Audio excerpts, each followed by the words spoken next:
खैबर पख्तूनख्वा के जिला लकी मरवत में पुलिस मोबाइल पर नामालूम मुल्जिमान की फायरिंग, 4 एहलकार शहीद। पुलिस के मुताबिक थाना लकी मरवत के एहलकार मामूल के गश्त पर थे। शोहदा में ASI याकूब खान, कांस्टेबल मुस्तकीम इनाम और ड्राइवर रहीमुल्लाह शामिल। मुल्जिमान फरार।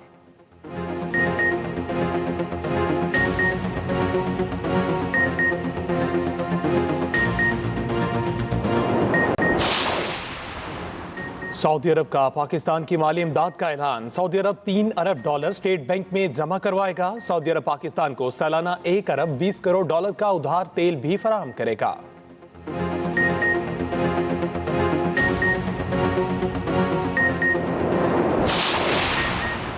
T20 वर्ल्ड कप में एक और बड़ी जीत पाकिस्तान के नाम। शारजा में न्यूजीलैंड को हरा दिया। ग्रुप 2 में पाकिस्तान टॉप पर। हारिस रऊफ की करियर बेस्ट बॉलिंग, 4 विकेटें लेकर मैच के बेहतरीन खिलाड़ी का अवार्ड हासिल किया।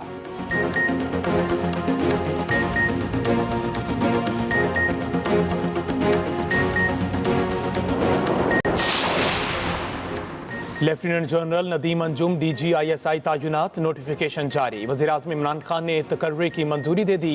नोटिफिकेशन का इत्तलाक 20 नवंबर 2021 से होगा।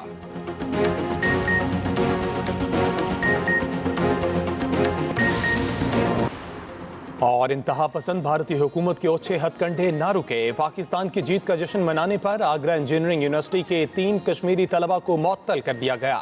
BJP रहनुमा की शिकायत पर यूनिवर्सिटी ने एक्शन लिया। 3 तालिब इल्मों के खिलाफ मुकदमा भी दर्ज।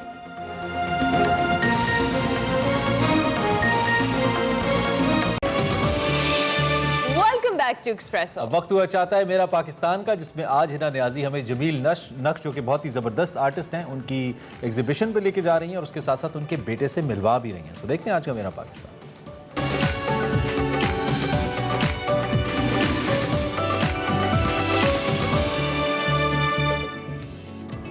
अस्सलाम वालेकुम नाजरीन, आज सेगमेंट मेरा पाकिस्तान के साथ मैं हूँ हिना नियाजी। आज मैं NCA में मौजूद हूँ। ये एक ऐसी जगह है जहाँ से बड़े बड़े आर्टिस्ट ने तरबियत हासिल की और अपने फ़न का जादू जगाकर दुनिया को हैरत में मुब्तला कर दिया। आज जिन मारूफ फ़नकार के फ़न पारों की यहाँ नुमाइश है और उनकी किताब की तकरीब रूनुमाई है, वो अगरचे इस दुनिया में मौजूद तो नहीं, मगर उनके बच्चे उनके फ़न को ज़िंदा रखे हुए हैं। जी हाँ, मैं बात कर रही हूँ जमील नक्श साहब की। उनके साहिबजादे से बात करते हैं और जानते हैं ये नुमाइश किस बारे में है और किस बुक की यहाँ पे आज लॉन्च हो रही है। आइए देखते हैं।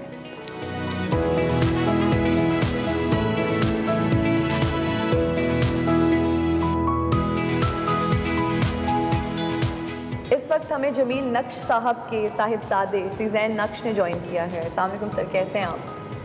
सर, इस एग्जीबिशन के बारे में बताइए और ये बताइएगा कि जमील नक्श साहब के फन पारों में से किन चीज़ों का चुनाव किया गया है इस एग्जीबिशन में?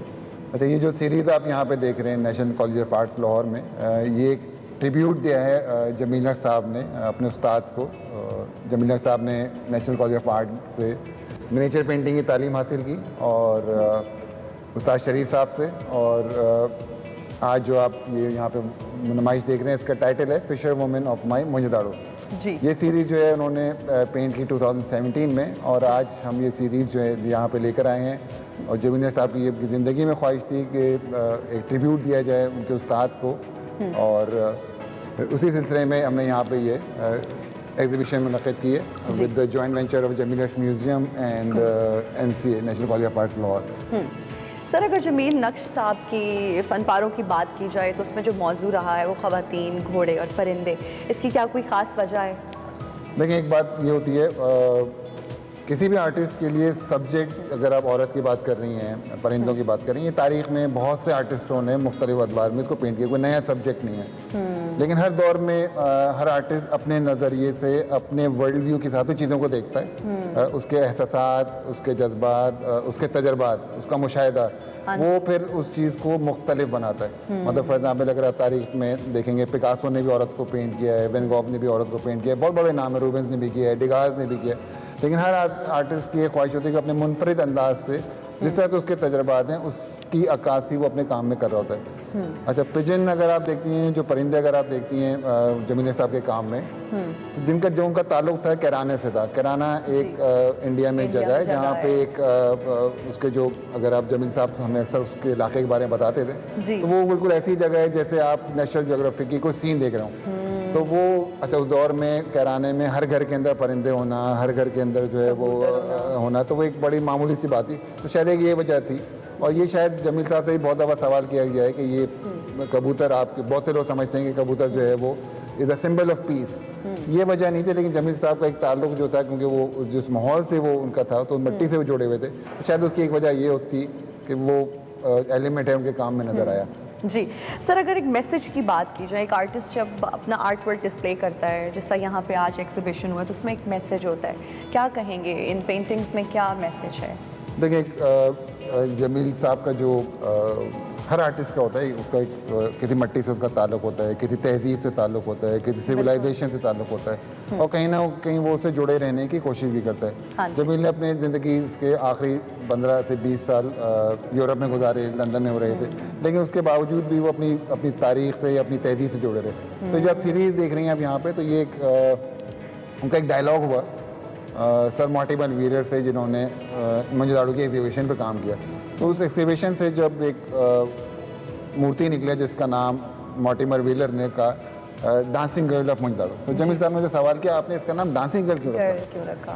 तो मॉर्टिमर व्हीलर ने जवाब दिया, भाई ये तुम्हारी तहजीब है, तुम बताओ क्या नाम होना चाहिए। तो जमील साहब उस वक्त खामोश हो गए, लेकिन उस दौरान 50 साल गुजरने के बावजूद भी वो कहीं ना कहीं वो एलिमेंट्स के काम में नज़र आते रहे। फिर जमील साहब ने पूरी सीरीज़ की और इसका नाम उन्होंने लिखा फिशर वुमेन ऑफ मोहनजोदाड़ो। तो वो जो औरत डांसिंग गर्ल है, उन्होंने कहा ये this is fisher women of Mohenjodaro, तो उससे अपने आप को जोड़ा उन्होंने।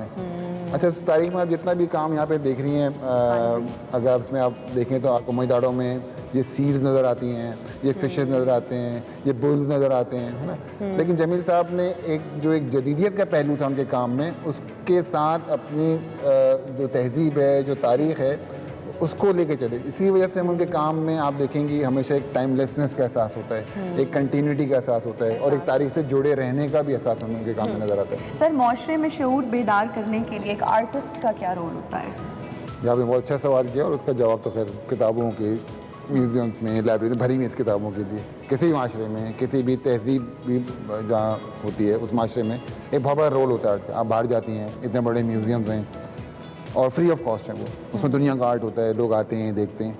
तो उसके अंदर जो एक बुनियादी मकसद है आर्ट का सारी दुनिया में जी, इंसान के अंदर से एक जानवरपन ख़त्म करना है। आप एक अच्छी मुसव्वरी देखते हैं, एक अच्छी शायरी सुनते हैं, एक अच्छी किताब पढ़ते हैं आप, है ना, तो आपके अंदर एक अच्छे जज्बात पैदा होते हैं। पर दूसरी बहुत बड़ी वजह होती है कि हर आर्टिस्ट का जो एक रोल होता है वो कुछ एक्सप्रेस करता है, जो हो सकता है आपके ख्यालात से अलग हो सकता है आपको एक काम में जो एक्सप्रेशंस हैं, आप कहेंगे यार कि ये काम जो है वो जो मोहनजोदाड़ो का एक क्लासिकल काम है उससे बिल्कुल रिलेट नहीं करता, लेकिन उस काम के अंदर जब आप उसको देख रही हैं, डाइव क्रिएट करते हैं आप एक दूसरे की जो बात आपकी शायद तजुर्बात से और आपके ख्यालात से शायद वो क्लैश करती हो, लेकिन उस काम के ज़रिए एक डायलॉग क्रिएट करते हैं सोसाइटी में, और मुख्तलिफ मौज़ूआत को जब माशरे में लेकर आते हैं तो उसके अंदर एक माशरे में टॉलरेंस पैदा होती है। किसी भी मौजूद माशरे में एक टॉलरेंस की, वो किसी भी बात को अगर वो करना होता है तो वो आर्ट की एक बहुत बड़ा प्लेटफॉर्म है, एक आर्ट बहुत बड़ा ज़रिया है जिसके ज़रिए आप अपनी बात मुख्तलिफ अंदाज से कहते हैं और लोग उसको सुनते हैं। तो इसी तरह एक माशरे में एक बहुत बड़ा रोल जो आपने आर्ट सवाल किया, उसमें मेरे नज़दीक जो बहुत बड़ा रोल है वो एक माशरे में डायलॉग को जन्म देना है, एक माशरे में अच्छे एहसासात को जन्म देना है, और उससे आप लुत्फ़अंदोज़ भी होते हैं। फिर एक बहुत बड़ा रोल होता है कि जब आप अपनी तारीख़ में किसी भी, आप दुनिया में किसी भी हिस्से में जाते हैं, आप क्या प्रेजेंट करते हैं, लोगों को जब दिखा रहे होते हैं, क्या अपना आर्ट एंड कल्चर दिखा रहे होते हैं। तो ये एक बहुत बड़ा रोल है मैं समझता हूँ आर्ट के अंदर, और इस नुमाइश का जो इनेकाद करने का मकसद भी आप देखेंगे तो एक आर्ट स्कूल में हमने की है, हाँ जी। और उसमें एक लाने की बहुत बड़ी वजह ये थी कि जो आर्ट के स्टूडेंट्स हैं वो अपने मास्टर्स को जान सकें। और जमील साहब आज जिंदा नहीं हैं, लेकिन उनका काम हमेशा तारीख में जिंदा रहेगा। सर, जमील नक्श साहब की आर्ट के लिए क्या खिदमत है? रोल उनका यही था यार आर्ट के अंदर कि उन्होंने सारी ज़िंदगी अपने काम से वो जुड़े रहे, अपने काम से लोगों को महसूस किया। एक आर्टिस्ट का बहुत बड़ा रोल यही होता है ना, और मैं ये समझता हूँ, मैं टू बी ऑनेस्ट, ये मेरे दिल, हमारे माशरे में अच्छा आर्ट, बुरा आर्ट, ये थोड़ा सा एक इररिलेवेंट चीज़ है। हमारे यहाँ मतलब मैं समझता हूँ अगर एक आर्टिस्ट शायरी कर रहा है, मुसव्वी कर रहा है, पेंट कर रहा है, स्कल्पचर कर रहा है, किताब लिख रहा है ना, तो at least is not doing anything which is creating nonsense in the society. At least is doing something which is creating dialogue, which is creating peace in the society, है ना. सर, इस वक्त देखने वालों को आप क्या मैसेज देना चाहेंगे? देखिए, मैं ऐसे मैसेज ये कहना चाहूँगा, हमें ये इतना खूबसूरत काम है, एक हमारे मुल्क के इतने लेजेंडरी आर्टिस्ट ने काम किया है, तो ये हमें चाहिए कि भाई हम अपने उन आर्टिस्टों को उस लेवल पे लेकर जाएं जो कि मुकाम वो डिज़र्व करते हैं, और उनका मैसेज जो है वो हमेशा से यही रहे कि भाई एक अच्छा काम है और उसके साथ वो जुड़े रहें ज़िंदगी भर, और उस काम के थ्रू उन्होंने अपने सारे एहसास, जज्बात, सब कुछ आपको ट्रांसफ़र करके चले गए. वो 60 साल में अपने सारा जो दिल के अंदर का था वो सब आप लोगों को, आने वाली जनरेशन को ट्रांसफ़र करके चले गए. जी हाँ, सब कुछ चले गए. Thank you so much for your time sir, बहुत अच्छा लगा आपसे बात करके. नाजरीन, आर्टिस्ट मुआशरे के दूसरे लोगों के बरक्स बहुत हसास होता है और आर्ट मुसलसल दरियाफ्त का नाम है. ये था आज का मेरा पाकिस्तान. मैं उम्मीद करती हूँ आपको पसंद आया होगा. देखते रहिए एक्सप्रेसो. खुशियों में शरीक होते हैं तो उनके ऊपर मुकदमा करते हो, शर्म करो. कश्मीर बनेगा, कश्मीर बनेगा, कश्मीर बनेगा, लेके रहेंगे आजादी, आजादी, हिंदुस्तान से लेंगे आजादी. बड़ी बात है जनाब कि इस जुल्म के अंधेरों के अंदर भी वो पाकिस्तान लेके रहेंगे आजादी, आजादी, हिंदुस्तान से लेंगे आजादी. बड़ी बात है जनाब कि इस जुल्म के अंधेरों के अंदर भी वो पाकिस्तान के साथ अपनी मोहब्बत और अपने जज्बात की अक्कासी करते हैं. और मुझे ये भी ख्याल है कि जिस अंदाज से इस्लामाबाद में हुआ, जिस अंदाज से पाकिस्तान के दूसरे शहर में हुआ, मेरा ख्याल है कि श्रीनगर में ज्यादा जज्बात के साथ हुआ. तो हमें बार बार वो याद दिलाते हैं, दुनिया को बार बार याद दिलाते हैं कि दुनिया तुमने क्या वादा किया था, लोगों यूनाइटेड नेशंस तुमने क्या वादा किया था, और वो वादा भी पूरा नहीं हुआ और जुल्म और सितम की दास्तानें वहाँ लिखी जा रही हैं. तो हम हर कश्मीरी बच्चे के साथ हैं, हम हर कश्मीरी जवान के साथ हैं. मेरी बहनों, फिक्र ना करो, ये पाकिस्तानी तुम्हारे साथ खड़ा है. मेरी बहनों, मेरी माओ, फिक्र मत करो. इंशाअल्लाह तुम्हारी आज़ादी अनकरीब होने वाली है. इंशाअल्लाह आज़ादी, आज़ादी, आज़ादी, आज़ादी, आज़ादी. मोदी साहब, किसी का खौफ करो, खुदा का खौफ करो. ये जुल्म बंद करो और कश्मीर को आज़ाद करो.